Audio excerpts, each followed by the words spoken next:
আজকে এখানে মানুষ বেরিয়েছে, আমি যে পাড়ায় যাচ্ছি, যে বুথে যাচ্ছি, মানুষের ঢল। কাসেম তুই কত মিথ্যে কথা বলবি? মিথ্যে কথা কত আমরা শুনবো, শুনে শুনে আর সইতে পারছি না। এত মিথ্যে কথা আমরা আর সইতে পারছি না।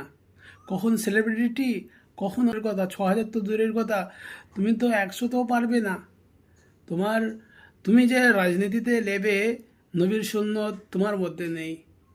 হ্যাঁ, তুই কি রাজনীতি দল? নিজে কি বিক্রি হয়ে গেছে নাকি? নাকি কি ব্যাপার?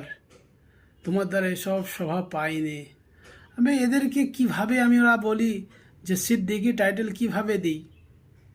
হ্যাঁ, সিদ্দিকি ভয়ে তো সব তো বেশিরভাগ মিথ্যা কথা বলছে, মিথ্যাবাদী হয়ে যাচ্ছে। সিদ্দিকি সত্যবাদী হচ্ছে কি করে?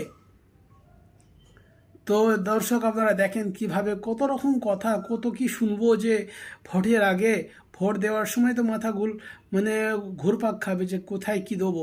লাস্টে বিজেপিতে চলে যাবে না তো? বিজেপিতে চলে গেলেই মনে হচ্ছে এদের জন্য আর ভালো হবে। যে যেমন পারছে, যেভাবে মানুষকে ধোকা দিচ্ছে, যেভাবে বোকা বানাচ্ছে, যেভাবে টুপি পরাচ্ছে, অসাধারণ। মানুষ ভোট দেওয়ার সময় যে কাকে দেবে, কি হবে, সে আর খুঁজে পাবে না। করে দিল আমডাঙ্গার মানুষ যে কাসেম সিদ্দিকী 60,000 ভোটে জিতছে। এদের দোয়া, এদের আশীর্বাদ নিয়েই তো আজকে আমি আমডাঙ্গায় যেভাবে মানুষ বেরোচ্ছে, আজকে এখানে মানুষ বেরিয়েছে, আমি যে পাড়ায় যাচ্ছি, যে বুথে যাচ্ছি, মানুষের ঢল।